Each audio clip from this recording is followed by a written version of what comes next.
గ్రామ సభ ఏర్పాటు చేయడం జరిగింది. మన గ్రామంలో నివసిస్తున్న అర్హులైన అందరూ లబ్ధిదారులకు ఈ పథకాల కింద సహాయం అందించాలనేది ప్రభుత్వం యొక్క ఉద్దేశం. ఈ 4 పథకాలు: 1 ఇందిరమ్మ ఆత్మీయ భరోసా, 2 రైతు భరోసా, 3 రేషన్ కార్డులు, 4 ఇందిరమ్మ ఇండ్లు. ఇందిరమ్మ ఆత్మీయ భరోసా ప్రజాపాలనలో భాగంగా భూమి లేని వ్యవసాయ కూలీ కుటుంబాలకు సంవత్సరానికి 12,000 రూపాయలు ఇవ్వడానికి ఇందిరమ్మ ఆత్మీయ భరోసా పథకం అమలు చేయబడుతుంది. మహాత్మా గాంధీ జాతీయ గ్రామీణ ఉపాధి హామీ పథకంలో నమోదు చేయబడి 2023-24 ఆర్థిక సంవత్సరంలో కనీసం 20 రోజులు పనిచేసిన భూమి లేని వ్యవసాయ కూలీ కుటుంబానికి ఈ ఆర్థిక సహాయం అందించడం కొరకు ఏర్పాటు చేస్తున్నాము. ఈ కార్యక్రమాలలో ఇంకనూ మిగిలిపోయిన అర్హులైన లబ్ధిదారుల నుండి దరఖాస్తులు స్వీకరించి వారిని కూడా ఇందిరమ్మ ఆత్మీయ భరోసా పథకంలో చేర్పించడం జరుగుతుంది. రైతు భరోసా వ్యవసాయ అభివృద్ధి మరియు రైతు సంక్షేమమే మన ప్రభుత్వం మొదటి ప్రాధాన్యత అంశం. అందులో భాగంగా రైతు భరోసా సహాయాన్ని ప్రతి సంవత్సరం ఎకరాకు 12,000 రూపాయలకు పెంచడం జరిగినది.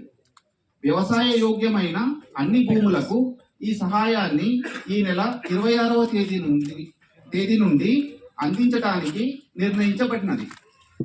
వ్యవసాయ యోగ్యం కాని భూములకి ఈ సహాయం వర్తించదు. మన గ్రామంలో ఉన్న రైతులందరూ ఈ పంట పెట్టుబడి సహాయాన్ని సద్వినియోగం చేసుకోవాలని కోరుచున్నాము. కొత్త రేషన్ కార్డులు ప్రభుత్వం దగ్గర ఉన్న వివరాల ఆధారంగా రేషన్ కార్డు లేని నిరుపేదలను గుర్తించి అర్హులైన నిరుపేదలందరికీ కొత్త రేషన్ కార్డుల పంపిణీ ఏర్పాటు చేస్తున్నాము. మీ సేవ ద్వారా రేషన్ కార్డులలో అదనపు కుటుంబ సభ్యులను చేర్చడానికి వచ్చిన దరఖాస్తులు గ్రామ సభల ద్వారా ఆమోదించుకొని అదనపు కుటుంబ సభ్యులను చేర్చడానికి ఏర్పాట్లు చేస్తున్నాము. ఇంతేకాకుండా ఎవరైనా కొత్తగా దరఖాస్తులు ఇవ్వదలుచుకుంటే వీటిని కూడా స్వీకరించి పరిశీలన చేయబడతాయి. అయితే అక్కడ కౌంటర్లు కూడా ఏర్పాటు చేసినాం కాబట్టి ఇంకెవరైనా అప్లై చేసుకునే వాళ్ళు కూడా చేసుకోవచ్చు. అదేవిధంగా ఈరోజు గ్రామ సభకు హాజరు కాలేని వారు మండల కేంద్రంలో ప్రజాపాలన సేవా కేంద్రాలలో కూడా దరఖాస్తులు ఇవ్వవచ్చు. వీటిని కూడా పరిశీలన చేయబడును.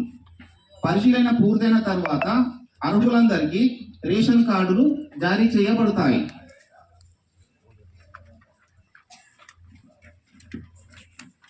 ఇందిరమ్మ ఇల్లు గత గ్రామ సభలో మన గ్రామంలో ఇల్లు లేని వారి నుంచి దరఖాస్తులు స్వీకరించాము. అట్టి దరఖాస్తులను క్షేత్రస్థాయిలో పరిశీలించడం జరిగినది. ఈ క్షేత్రస్థాయిలో